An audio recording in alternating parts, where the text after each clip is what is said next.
Welcome, everyone. We are doing a live read of Black Boy Joy featuring the Carmichael Show and the Fresh Prince of Bel-Air. The show is part of Arcade Comedy Theater's celebration of Black History Month. If you'd like to support all of the local artists in the 8 shows this month, you can donate any amount to the Arcade at Home Artist Fund for Black History Month, a fundraising page where all of the proceeds will go directly to the producers and artists creating this month-long celebration. You can find the link to donate below. Thank you so much. Doom, doom, da da da doom, doom, doom, doom, da da da doom, da da da.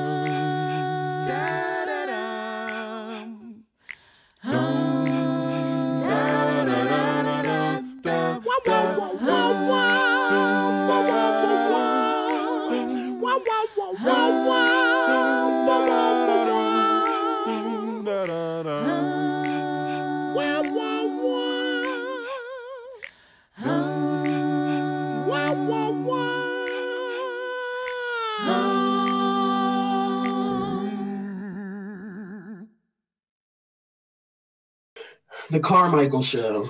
Go, Gerard, go. Interior, Gerard's apartment, day. Gerard walks into his apartment from his bedroom to applause, like a standing ovation. He hasn't even spoken yet. Off of a look, a woman faints. He lives in Charlotte, North Carolina.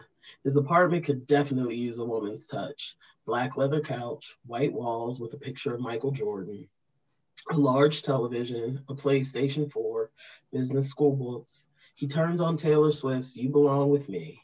Gerard starts to dance and clean while listening to this song. He starts humming along to it as the chorus starts. She wears short skirts, I wear t-shirts. She's cheer captain, and I'm on the bleachers. Maxine, Gerard's girlfriend, walks in with a broom. She looks at Gerard like she's over it. Gerard turns to her and sings. Dream about the day when you wake up and find that what you're looking for has been here all the time. Maxine then jumps in with full passion. If you could see that I'm the one who understands you, been here all along, why can't you see? They hold their hands out towards each other. You belong with me. You belong with me. They get closer and closer to a kiss. Hey, Gerard, are you feeling nervous about tonight? I'm never nervous, baby. And you? About telling your parents we're moving in together. Gerard lets go of Maxine. Maxine starts sorting mail. I told you next month. We're going to tell them next month. That's when it's going to happen next month. You something bleachers, bleachers, bleachers, bleachers. Maxine turns off the radio. No, Gerard, we talked about this. We have to tell them. Otherwise, your mom will secretly hate me and will use terms like shacking up and that woman, and it's not what Jesus wants. Next month, I swear, we're going to tell them. But in the meantime, let's not tell them. Stop singing. You always sing Taylor Swift when you're trying to avoid something. Something catches Maxine's eye in the mail. Why are you getting mail from the North Carolina Republican Party? Because I'm a registered Republican. Gerard, stop singing. I'm sorry, it's a great song. Taylor knows melody. You're a registered Republican? How? Why? Look, I went down to vote for Obama like we're supposed to do, and I was standing in line and it was really, really hot. And I was really, really miserable. And don't get me wrong, it was historic, both Obama and the temperature that day. And I can see from your face that you think I registered Republican because it was hot. But it wasn't that at all. It was that the Republican registration area had free sandwiches. So you voted for Romney? I guess that makes sense. You're in business school. Maybe you met some Republicans and it's the cool thing to do. Anyway, about tonight. Of course I didn't vote for Romney. I didn't vote for anyone. I just registered and then left because the line for voting was too long. I guess in a way, when you think about it, I voted for a club sandwich. How could you just throw your rights away over a club sandwich? It's like you don't even care. How could you throw away your rights over a sandwich? It's like you don't even care. It's like I don't even care. I always do this. Politics always gets me riled up and distracted. But who cares? So you don't vote. Whatever. Now, which one of us is going to tell your parents we're moving in together? You're right. We shouldn't talk about politics. And why bother? Your vote is not worth anything anyways, and it doesn't even matter because democracy is bad. How can you say something like that? Now you have to go down to the DMV and re-register Democrat and get back in time so we can go tell your parents we're moving in together. There are two problems with that. One, going down to the DMV, and two, the whole re-registering to vote. Besides, these days, there are no important issues. We're living in the best of times. How can you say a thing like that? What about the community and giving back? I don't really like the term giving back in the community because it implies the community gave me something in the first place. The community didn't give me anything. The community stole my bike. That's what the community did. Oh, I see what's happening. You're trying. Oh, I see what's happening. You're trying to distract from the real topic. Women's rights? Oh, wait. No, not women's rights. You and me telling your parents we're moving in together, like we planned 4 weeks ago. And instead you're baiting me with this dumb junk. Did you just run out of words? We're going back to the topic at hand. Right now, can you name 5 things that politics has done to make your life better? I'm not doing this. You can do it. That's why you're not doing it. Because you can't. Because you can't. Because you can't. Freedom. That's not a thing. I got a sandwich. That's a thing. I want things. Don't say liberty. I wasn't going to say liberty. Why are we still talking about this? Why are you avoiding this? You were going to say liberty. Of course I was. What's the deal with your parents? Do you not want to move in with me? Is that what this is about? No, of course I do. But moving in with you doesn't concern my parents. I don't see the point of bringing it up for them. Your parents are old school. It's better to talk about this stuff in the open than surprise them and keep things secret and let things fester. It's like when you didn't tell your mom we were dating and she referred to me as Miss Thing for 3 months. This is where I disagree with you. My parents don't need to know this. In fact, they don't want to know this. It's like when people think they want to know the government's secrets, but you don't want to know the government's secrets. Obama didn't have a single gray hair until he found out those secrets. He knows we didn't go to the moon.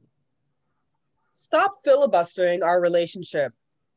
Hey, remember earlier we were singing? Those are good times we had. Gerard turns on the music and starts singing. Maxine picks up the headphones. I don't want to listen to you. Use your headphones. Maxine tosses his headphones at him. They land on the floor and break. Not my tones by IC! Grow up. Get name brand headphones. Gerard's phone buzzes. Rel's here. Pretend we're happy. Don't let him in. It doesn't matter. He's going to come in anyways. He has a key. Tell him you're not here. You know I don't lie. I don't lie to my brother. You lie to your parents. It's different. Generational thing. The door starts to unlock. I don't want him here. This is like a horror movie and only your lie can save us. Like George Washington, I cannot tell a lie. You wouldn't have voted for him either. Well, I couldn't have voted for him because, slavery. Will walks in. Yo, my business is taking off. Maxine immediately leaves the room. Rel celebrates by doing a little shimmy. Stop calling it a business. It's a pyramid scheme. You think you know everything because you're in business school? Why attend the School of Hard Knocks? Not a real school, bro. It's a song from Annie and a Jay-Z song that I like very much. but it's not a school. As Rel describes, he makes a diagram with his hands with the shape of a pyramid. Whatever. My business is not a pyramid scheme. Cutco hires entrepreneurs to distribute their knives. Those entrepreneurs hire more entrepreneurs to help distribute more knives. Those entrepreneurs find lower entrepreneurs to distribute even more knives. Everyone gets knives. Everyone gets rich. Hashtag always be hustling. Rel does a shimmy again. You realize you just made a pyramid with your hands. And who are you doing this shimmy for? No one else is here. You're like a black neighbor in a white sitcom. Where's Maxine? I gotta tell her the great news. We're in a fight right now. I never really liked her. Maxine walks in. Shut up, Rel. I don't like you either. What are you fighting about? It's nothing. You pregnant? She's mad because I'm a registered Republican. That's not why I'm mad. I know, man, because Obama trying to take our money and give it to people on welfare. Rel, you are on welfare. Yeah, until I move these knives. Hashtag always be hustling.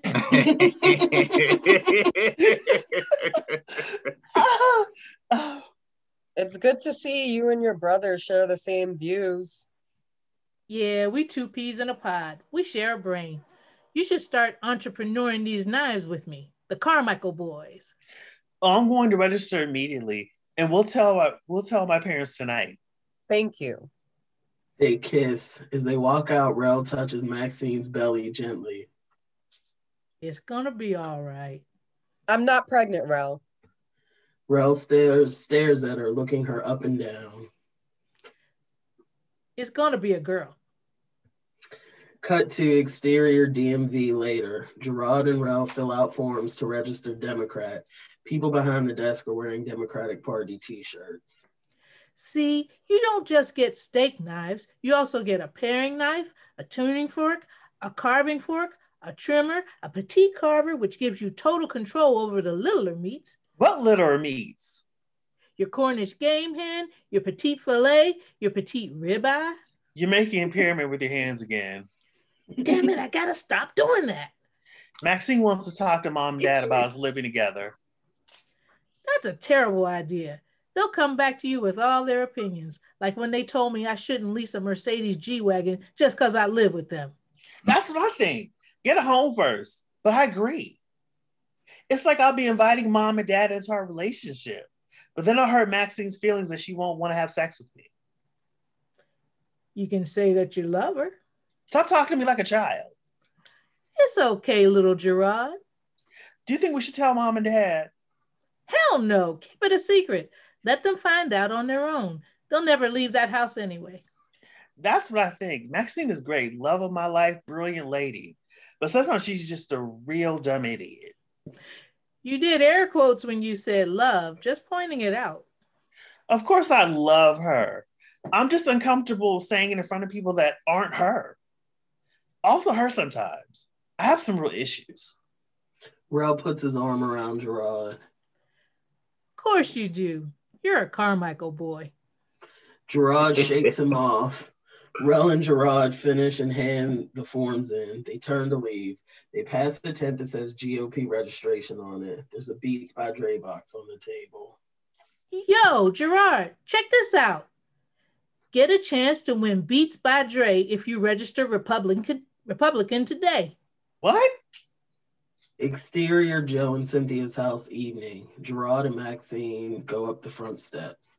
This is so exciting. We're going public with this finally.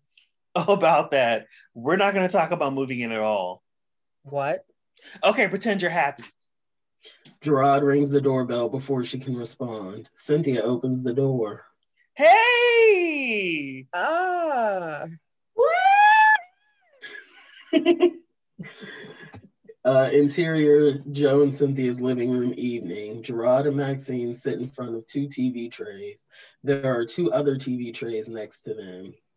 We'll be right out with dinner. How long a mad is this going to be? Mad isn't a length of time. Gerard stares into her eyes. What is that? 2 days. Dr. Phil said rather than fighting about problems, you should just sweep them under the rug. He didn't say that.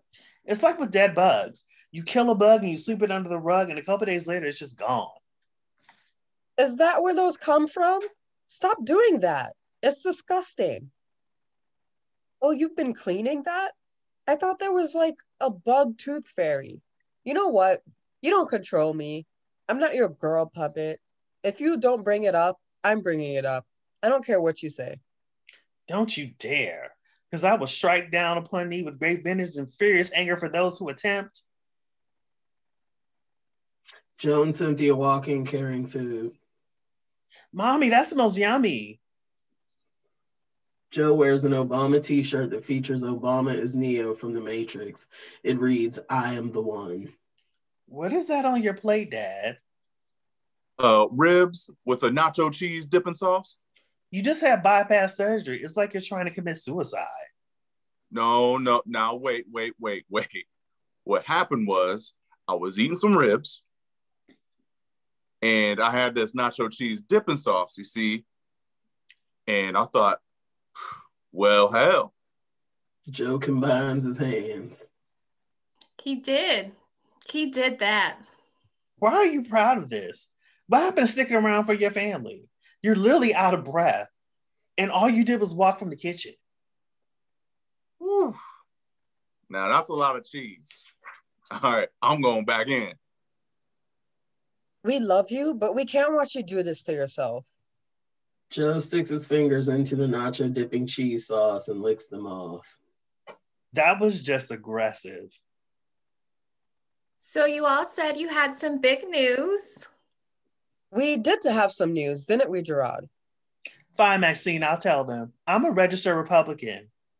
Cynthia drops the plate she's holding. Jesus, no. Now, wait a minute. I thought you re-registered Democrat. Funny story. I registered Democrat, Maxine, and then re-registered as a Republican. Because now, wait for the logic, they were offering me the chance to win Beats by Dre. Also, I registered you as a Republican. So it doubles our chances. We're gonna get some headphones. Maybe there's a chance. Boy, we didn't raise you that way. Yeah, I don't vote, but at least I don't vote blindly like most people.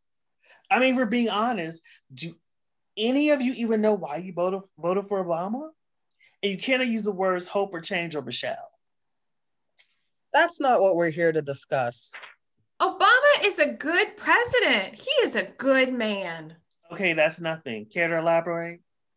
Obama represents progress. He represents hope. Damn it, never mind. Joe starts eating his ribs and cheese again. Joe, talk to your son. Just do what your mother wants so I can finish my damn ribs in peace. So you'd rather ignore things too. That's where you get it. You mean to tell me none of you has ever voted selfishly before? Thinking about it, maybe the boy has a point. He doesn't have a point. He's just trying to distract us. I mean, I did vote for Bush in 2004. What? Leave with that. Why am I all alone out here? You know, I didn't really think it really had much to do with this conversation. Joe, you're wearing an Obama shirt right now. Well, I'll be damned. That's not fair. I don't dress myself. That's the craziest thing I've ever heard. Why would you vote for Bush? You want to know why? It's because he sent me a stimulator check. No president has ever sent me $1,600. Nobody's ever sent me $1,600. You can bomb whoever you want as long as you send me $1,600. See, Dad's right. Could have done without the whole bombing part, but he was trying to prove a point, and that's what's important here. Thank you, son. Come get you some of these ribs. Rod eats the ribs. Wow. That's just fantastic. Are you telling me your vote can be bought? Yeah. You two are unbelievable. I am taking the ribs away. You've had enough. You have lost your rib privileges. Riblages. Cynthia takes the ribs and cheese away. Now wait. The stimulator check probably paid for part of that rib. It's a stimulus, not stimulator. And you know what? I don't care. Gerard and I have something actually important to tell you guys. Exactly. You're ignoring the real issue here. Prayer in schools. Let's talk about it. There is prayer in school. No, there isn't because of Democrats. You mean the little babies can't pray? Maxine turns to Cynthia. I think that's good because what kind of prayer would we have in school if we had it? That is an excellent question, Maxine. Maxine realizes she's been had. She throws her arms up. Just normal, regular, normal prayer where you thank Jesus for all he's done. What about Jews and Muslims and atheists? They would have a lounge where they could go to, or like a cafeteria. Would this lounge have snacks? So you would segregate them? No, baby. I lived through Jim Crow. I hate segregation. For their own comfort, I would just remove them from the prayer lounge and put them in a separate room. Oh, I see what you're doing right now, and I do not approve. Joe turns off the TV. I am enjoying where this is going. Another question. No more questions. Sustain. I don't like this anymore. No. Let the boy speak. He on a roll right now. Are you pro-choice or pro-life? This is good. Well, I would never harm a child. You ain't say that in 1978. Everyone stares. This is not what Gerard wanted to happen. That wasn't me, Joe. Oh, damn. I'm sorry. Maxine, you have something you want to tell them? You son of a bitch. Rel walks in. Now this looks like a happy group of potential customers.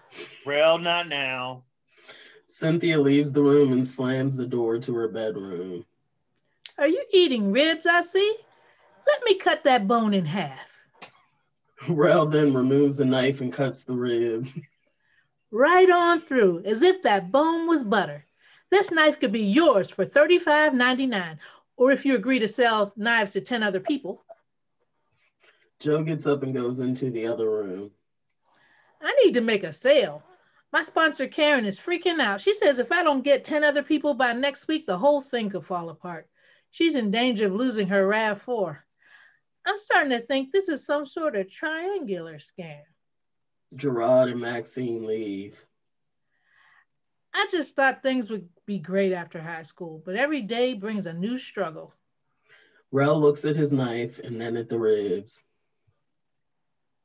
Ribs and cheese? He eats it. That's damn good. Interior Gerard's bedroom later. Gerard gets into bed wearing a Snuggie. Maxine is in bed. You tore your family apart to avoid talking about real stuff. I did what I had to do. Gerard makes a move. Maxine moves away from him. You're trying to have sex with me right now? Yeah, makeup sex. We're still fighting. Gerard turns on the TV. How about now? Is the fight over? She pushes Gerard off the bed. He hits the ground. Don't push me in my Snuggie. I can't break the fall. Gerard stands. She pushes him again. He falls again. Stop bullying me. I don't want to tell my parents because they're not going to like it. Then it's going to turn into a real stuff conversation. You say crazy stuff all the time to try and get a rise out of people and get to the truth. This isn't any different. It's easy to argue about politics. It doesn't affect our personal life. But they're going to find out that we moved in together, and then they're going to be mad. At which point I would bring up affirmative action and how I'm against it, and watch them argue and argue and argue. And so the cycle of life will continue. I want to have a real relationship with you and your family. And if we can't talk honestly about real stuff, then forget about moving in together. Maybe we shouldn't even be dating. Okay, fine. If it's important to you, I'll do it. I'll tell them. Gerard makes another move. No! I just fixed it. Maxine turns over. Gerard opens his computer. Do not do that in here. Gerard gets up with his computer and goes into the other room. That's it. I'm going to my place, maybe permanently. Maxine gets up to go. We get it. You're mad. How long is this going to last? Is this a 3-day mad? This is a week mad, right? Maxine leaves. I just need to know so I can put it in my calendar. I will tell them. Then Gerard opens his phone. This isn't going to be that long of a mad. End of Act 2. Exterior, Joe and Cynthia's house, day. Gerard stands outside. He goes to ring the doorbell and then can't. He stands there a little while longer. He then raises his hand again, then brings it down, then raises it again. Joe opens the door. He's eating from a bag of salami. Hey, you almost gave me a heart attack. Me? I almost gave you a heart attack? You're eating a bag of salami. This salami is healthy as hell. Got tons of nitrates in it and a bunch of MSG. Even got some carcinogens thrown in there. That's the health one you're reading. Anyway, where's Mom? In the kitchen, where a woman belongs. Calm down. I'm just joking. She's in there and it's her choice. You want some salami? Interior, Joe and Cynthia's kitchen, day. Gerard walks into the kitchen.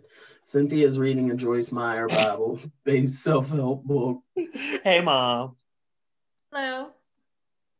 There are 6 knife blocks on the kitchen counter. Oh, Mom, you guys didn't buy knives for real, did you? We just want to support him. You know that support is what makes him dumb. You're the smart one. You're in business school. He's the dumb, likable one. Everyone has a role to play. I'm not likable? You got everything, okay? Let the boy have his knives. Is there something else? Nope. Peace. Gerard starts to leave. He walks through the living room. Why would you go back in the house if you knew there was ghosts in there? People on TV are stupid. Gerard leaves. Exterior, Joe and Cynthia's house. Gerard is leaving. He waits. He turns back around and rings the doorbell. Joe answers. You can't stay away from us, can you? Did you finish all that salami already? Well, looky here. I guess I have. Are you aware of anything about your person? First, it's a surprise to you that you're an Obama t-shirt. Well, looky here. Interior, Joe and Cynthia's house. Gerard and Joe walk into the house. Cynthia walks in. Mom, Dad, I have something big I need to tell you. Cynthia grabs her Bible. Oh boy, here goes. Dear Heavenly Father. No, Mama. Shut up. We're praying right now. Before you pray, let me just get it out. The prayer has already started, and it's bad luck to interrupt mid-prayer. Is that in the Bible, or are you just winging it? I'm so scared to tell you this, but here we go. Maxine and I are moving in together. Oh. That's it? Yeah, I guess it is. Well, why were you scared to tell us? Because telling you makes it real. You know why people don't walk away from each other at the altar? Because the parents are there. What's the problem between you and Miss Thing? There's no problem. Stop calling her that. Maxine is amazing. It's just I'm terrified to move in with her. It's a big step. It's good that you told us that. And now you've gotten that off your chest. Never mention that to Maxine. Ever. What? Really? Your father's right. You tell her you're scared, maybe she thinks, I want a real man who isn't afraid to make a firm commitment, not one who just sits around gaining weight and causing your health insurance premium to go up. And she breaks up with you, and you never find someone as amazing as she is, or maybe she's fine. Mom, what was that? Or you tell her you're scared, and maybe she thinks Gerard's not scared. It's just that he's got something on the side. And maybe you do got something on the side. Maybe that was just a brief moment of weakness caused by a lifetime of a woman chipping away at your self-esteem, but all you got to stay together for the kids. Or maybe she's fine. I don't know. So you're telling me I should just move in with Maxine and never express to her my honest reservations? Yes. Change the subject. Oh, maybe give her a gift. Mm-hmm. Your father likes to rap when he doesn't want to talk about something. When you want to go to Atlantic City with the boys, I just start rapping to drown out her noise. Deflect. So is that how y'all handle problems of affairs between you two? You just ignore them? Son, we've been married over 35 years. Hell yeah. Honey, marriage is a castle built on avoidance, surrounded by a moat of blissful ignorance. Because the truth is a cold bastard. You and Maxine will see. That was beautiful, baby. Especially coming from the most beautiful woman I have ever seen in my entire life. And you're the most handsome man I've ever met. You're just lying right now. Fine. Besides Denzel. Exterior Joe and Cynthia's house as Gerard closes the door. You got any more of them Funyuns? Cause I got a chocolate bar and a crazy idea. Interior Gerard's apartment. Gerard talks to Maxine. He is freaking out. They just basically lie to each other and they accept that it's fine.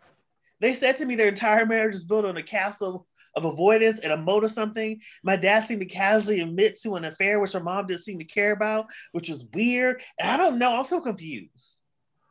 That's just horrible. But they were okay with us moving in together? Maxine, I just got back from Vietnam and you're asking me how the flight was. I just want to know. I'm sorry. I don't want to repeat my parents' relationship. Is that what we're going to one day become? Two liars just sitting around lying to each other? Of course not. Because we're honest, no matter what. Gerard looks away. Why are you looking away? Is there real stuff you want to talk about? I'm so scared. I'm so scared of the truth, Maxine. Let's put all our cards on the table. I'm cold, Maxine. The world is turning dark. We'll start small, with something cliched. I don't like it when you leave the seat up after you pee. Okay. I'm terrified to move in with you. Gerard flinches as if she's going to punch him. I'm terrified to move in with you too. You are? Of course I am. If we live together, that'll make me a 24/7 boyfriend. And I'm worried that what will happen if I no longer have time off. I love you and all, but sometimes it feels like I'm choking to death in a sea of dumb arguments you keep making me have. I'm just trying to save money on rent. Oh, when you put it that way. Yeah. Why don't we think about it as if we're roommates who have sex? You make a good point. It's definitely something to think about. And since we're being honest, I will never care about politics, and you need to accept that. And I will never stop bugging you to care about politics, and you need to accept that. All right, so when do you want to move in? I'm not moving in here. This place is a dump. You're moving in with me, and you're not bringing any of your stuff. I have dope stuff. All you have at your place is lotions. So many lotions. The lock starts to open. Rel has a key. He doesn't have a key to my place. Lay off Rail, he's not that bad. Gerard and Maxine turn towards the door. Rel walks in. Guess who just got into the vitamin business? They told me all I got to do is get 10 people to invest, and those 10 people will get 10 other people. Hey, Rail, guess what? I'll move it. Maxine hugs Gerard. Rel stares at them weirdly. What is it? I was wrong. It's a boy. I had a dream. Interior Joe and Cynthia's house. Joe and Cynthia are in front of the TV. There's a space between them as they watch TV. Cynthia knits. You're like a fine wine. You get better and better every day. And you're like oxygen. I could not live without you. Joe dips Funyuns in chocolate. Pull back to reveal Gerard and Maxine are there as well. They look at each other. This is such a bummer. I'm not gonna lie, it's really depressing. Maxine and Gerard grab hands. I love it when the younger generation thinks they know more than us. It's adorable. Fade out. Yep, I'm part of the management team now, Mama. Oh, baby, I'm so proud of you. It's only afternoons. But still, it's a promotion. I gotta get back to work. Guess what, Anna? Calvin is the new manager at McDonald's. Straight up. Cal's been on it at Mickey D's, so they gave him his properties. He owns a McDonald's and just got his property. For real? Calvin? Calvin, they used to hang out on the corner? So you own McDonald's? No, not yet. Now this is a story all about how my life got flipped, turned upside down, and I'd like to take a minute, just sit right there. I'll tell you how I became the prince of a town called Bel-Air.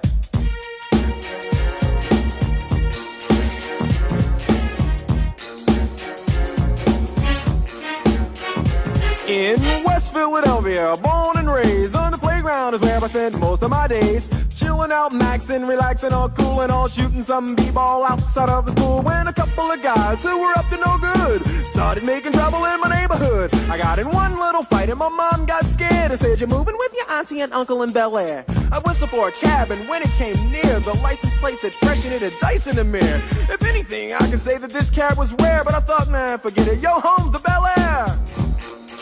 I pulled up to the house about 7 or 8, and I yelled to the cabbie, "Yo, home, smell you later." Looked at my kingdom, I was finally there to sit on my throne as the Prince of Bel-Air.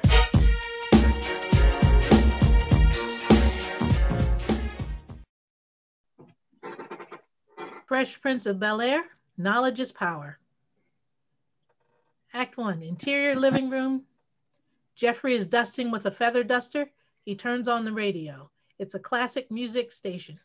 Music cue, The Thieving Magpie. Jeffrey starts dancing gracefully to the music. Dusting as he goes, he's really into it. Will enters, unseen by Jeffrey. Will stands there, doing everything in his power not to laugh, but Jeffrey does an elaborate twirl and Will loses it. Yo, gee, that was hilarious. Put a Barney Rubble head on you. I swear, it's like watching Flintstones on ice. I'm pleased I have amused you, Master William. It is the least I can do, given the hours of merriment I have derived from looking at the remarkable way your ears have protruded from your hat. Man, that's the last time I laugh at you. Where'd you get to learn to be so cold? One summer in Las Vegas, I was a personal valet to Mr. Don Rickles, and now, if you don't mind, I shall continue with my morning duties, you hockey puck. All right. Someone got attitude. Philip enters on his way to work. Hillary enters with him, carrying college books.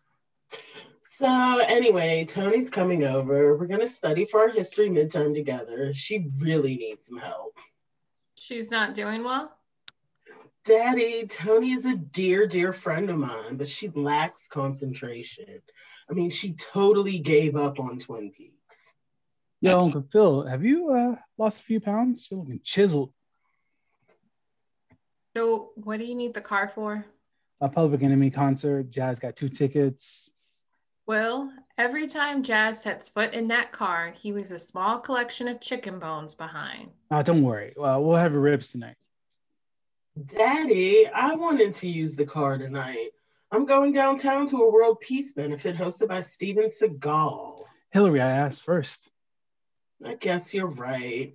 Besides, I'd feel better knowing you had the car, especially if you're going to be out again until 3 in the morning. 3 in the morning? Well, that's when he got in last night. Whoops. Did I say that? 3 o'clock on a school night? It was for school, Uncle Phil. I'm doing a paper on owls. Who? Will, you've broken the curfew too many times. You're grounded for a week. A whole week? Well, being grounded won't be all bad. Maybe you'll have enough time to do your own dishes instead of Ashley.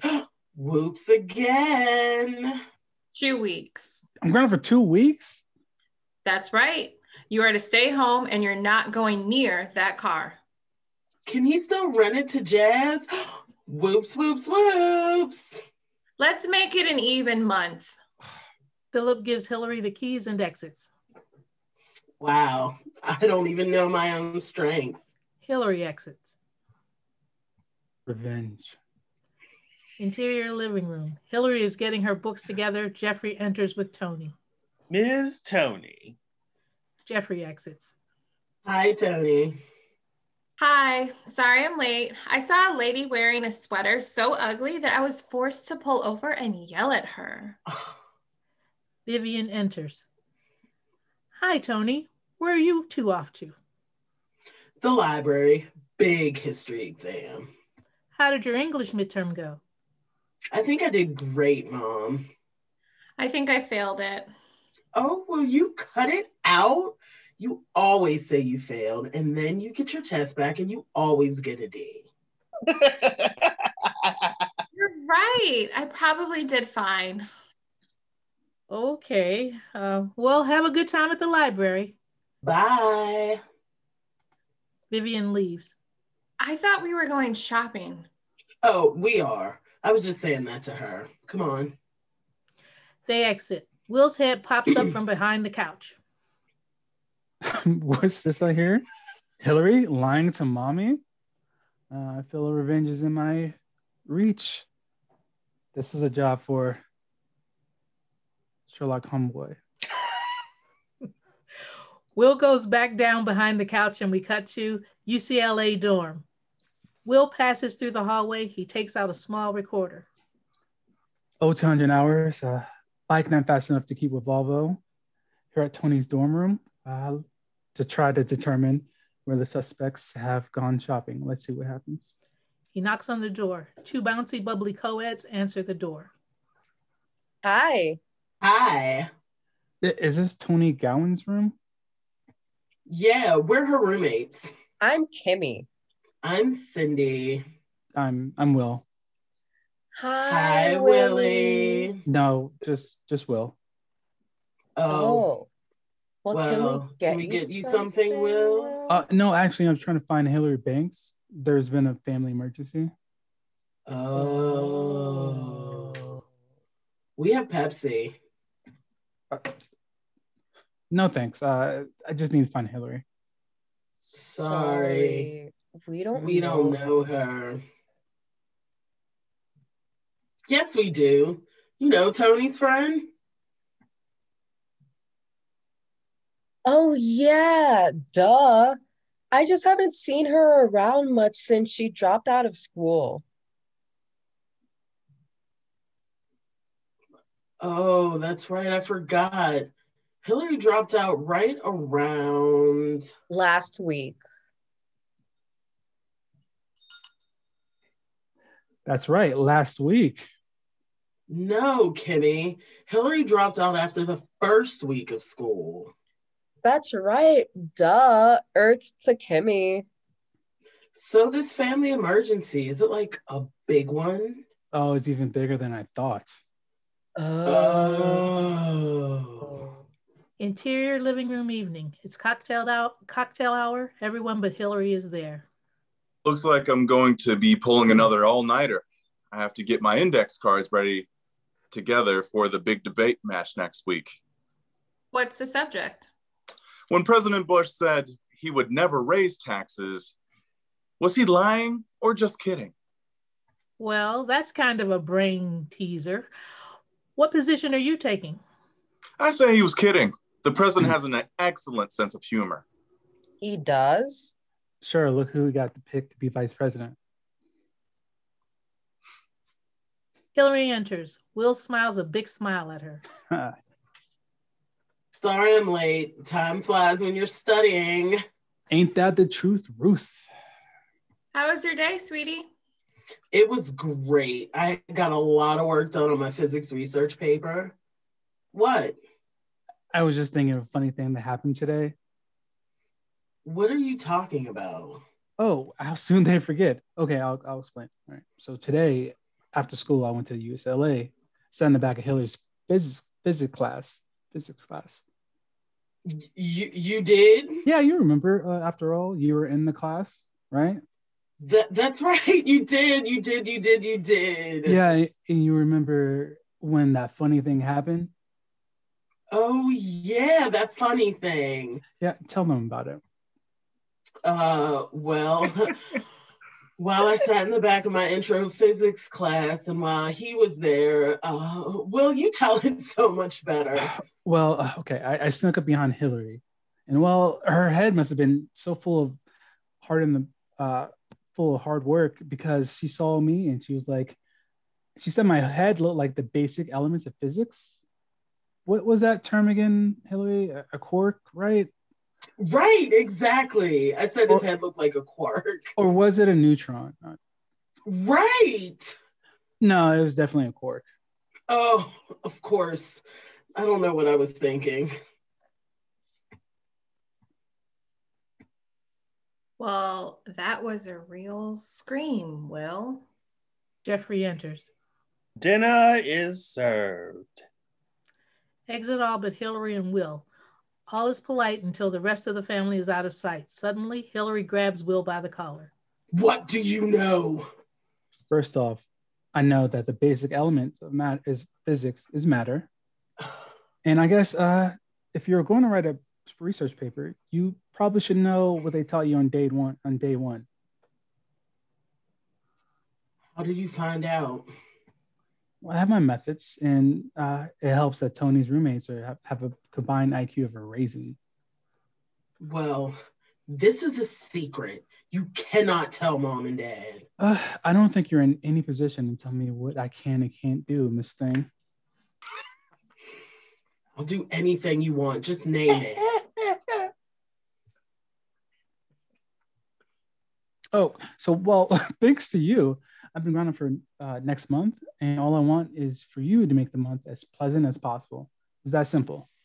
Jeffrey re-enters. At the risk of sounding redundant, dinner is served. We'll be right there, Jeffrey. Oh, and Hillary? What? Carry me. End of fade out, end of Act 1. Act 2, interior Will's bedroom evening. Will is in bed reading a Spider-Man comic book. He picks up a bell and rings it. On this, Hillary dashes into the room. She is dressed like a washerwoman. She carries a basket of laundry. Yes? Yes, what? Do I really have to say that? Yes, you really, really do. Yes, Your Highness. Did you do Your Highness's laundry? Yes. Will puts his hand to his ear. Yes, Your Highness. Well, you forgot Your Highness's sweatshirt and his lucky pair of drawers. He holds up a pair of shorts. And you're gonna want to hand wash these. Fine. And another thing, His Highness would like to discuss with you the conditions of his Royal Air Jordans. He picks up the sneaks. I already cleaned them. Yes, but you're going to do it with your toothbrush. My toothbrush? Yeah, for the detail work. See, what you want to do is get in every nook and cranny. And you go not side to side, not up and down, just kind of like smooth circles. Do you want me to floss them too? Oh, we are not amused. And for that, His Highness would like you to read him a bedtime story. This is beginning to get annoying. Okay, have your way, Uncle Phil and Viv. Okay, I'll do it. Will hands her a comic book. His Highness wants you to read Spider-Man comics to him. All right.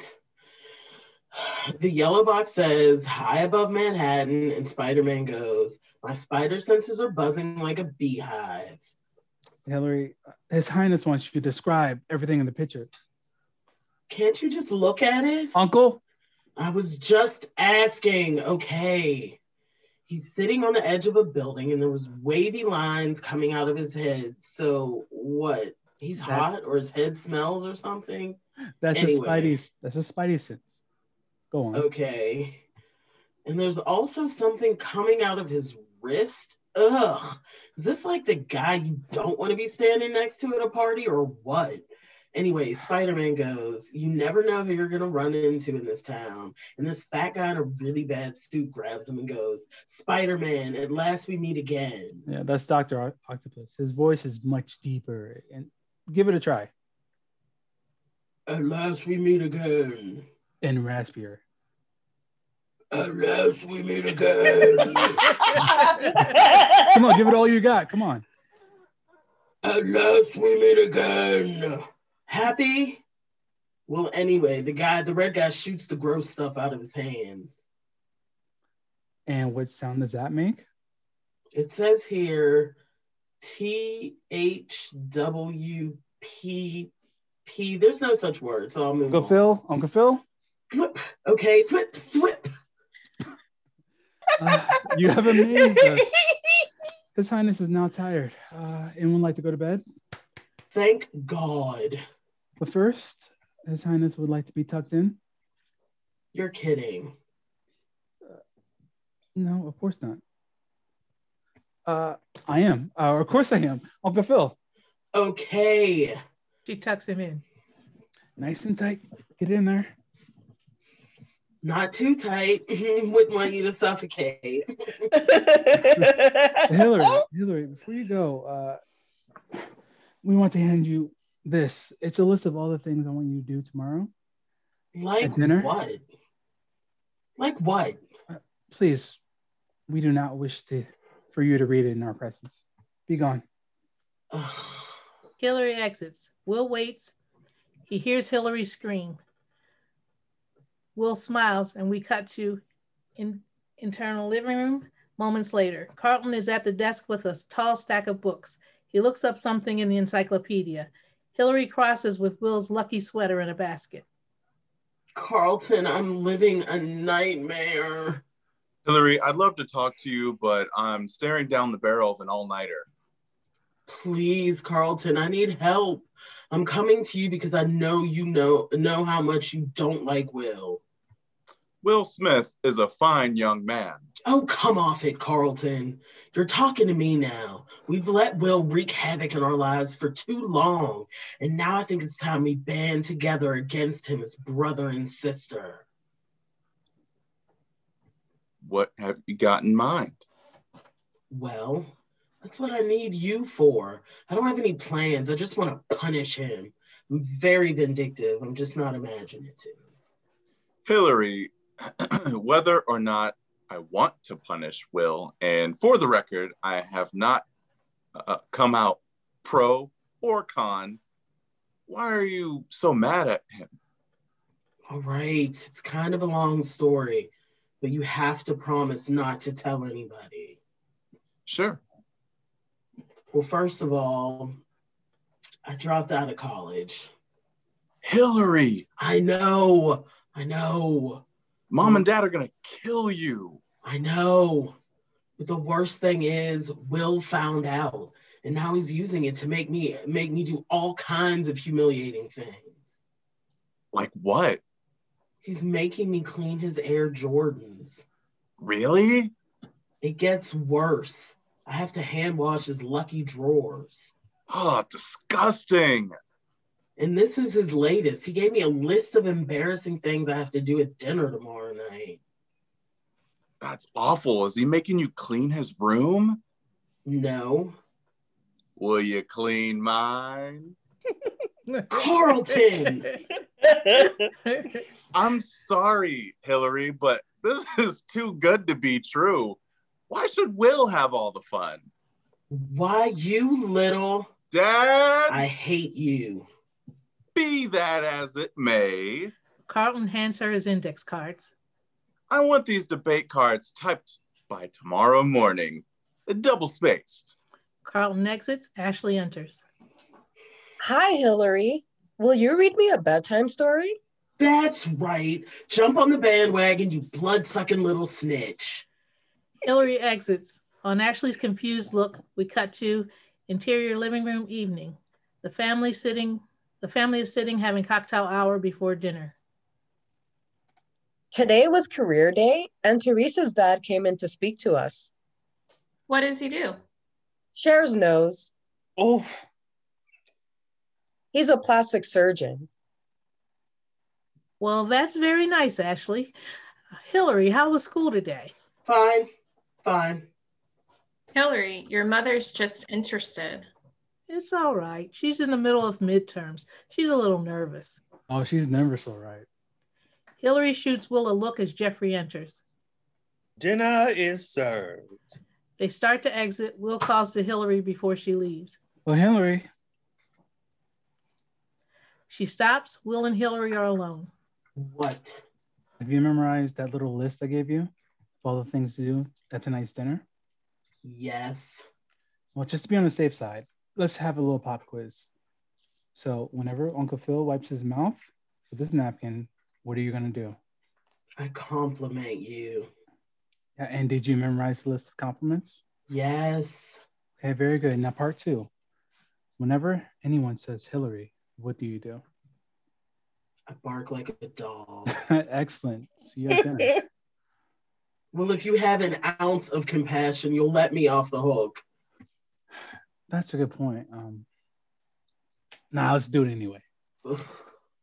Will exits. Carlton enters. Oh, Hillary. Yes. It's dinner time. Did you memorize your list? Yes. Well, let's just review. What do you do when I hit my glass with my spoon? I insult Will. Good. And what do you do when I clear my throat? I'll smack Will upside the head. Damn it, you're prepared. Let's go. Interior dining room. Everyone is seated. Will and Hillary exchange looks. Carlton and Hillary exchange looks. Philip blesses the food. Lord, bless thee thy gifts, which we are about to receive, and make us truly thankful. Amen. Amen. Amen. So, Vivian, how were your classes today? Fine. I just wish that my students would concentrate more on their work. You wouldn't believe how easily distracted some of those kids are. I see it every day. Don't you, Hillary? Hillary stifles a bark. Did you say something, sweetie? No. Philip wipes his mouth with a napkin. Will Smith is perfect. Why, thank you. That's so nicely appreciated. Yes, but perhaps some other time. Your Aunt Vivian was trying to say something, and I'm sure she would appreciate it if she weren't interrupted again. Sorry, Daddy. Anyway, as I was saying, Will Smith is the king of the universe. Why, thank you. I'd like to finish my story if that's okay with you, Hillary. Hillary! Look, I know everyone gets a little silly around midterms, but maybe you could save that for your friends and not when we're at the dinner table. Sorry, Mom. Ting, ting, ting, ting, ting. Will Smith is the scum of the earth. Hillary!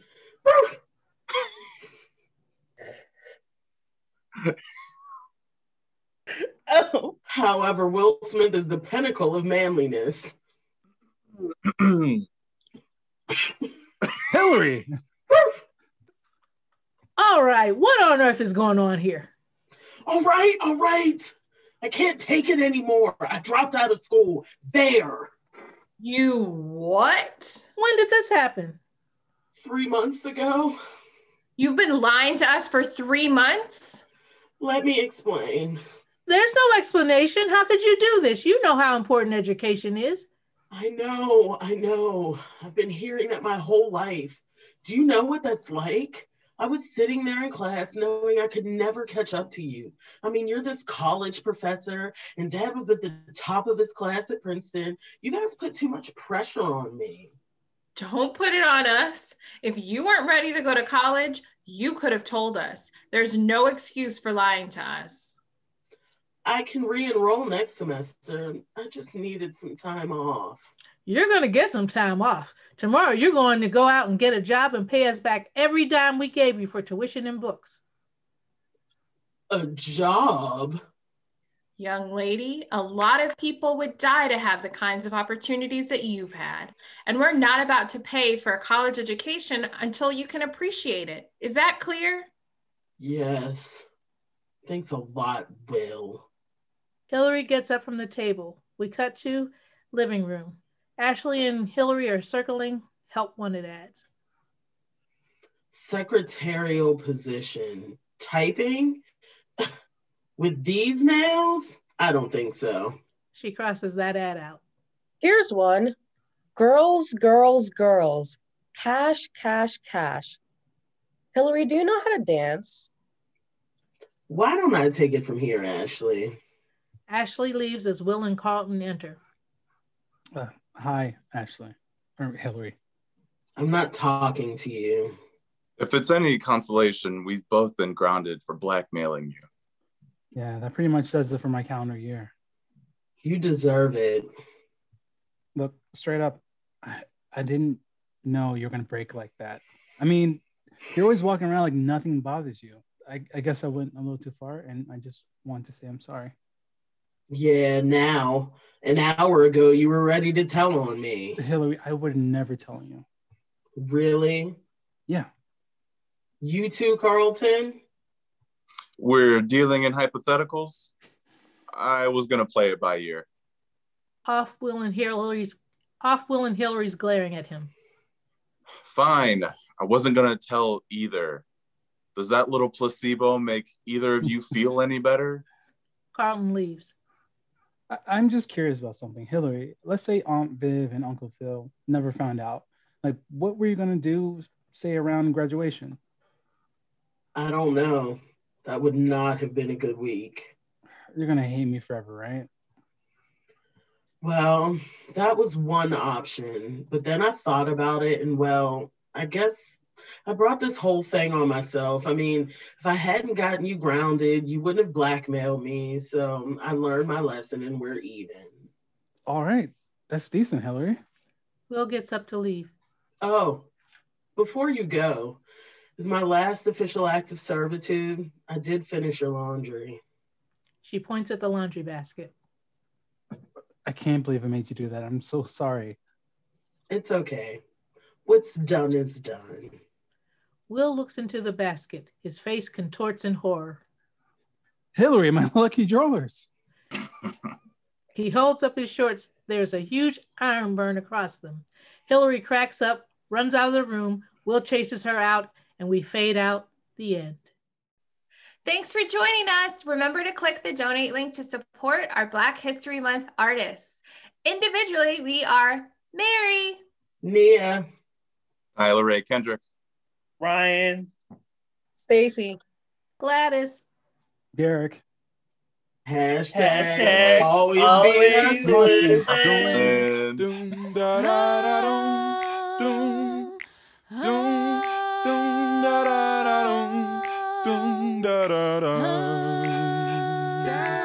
It's still going.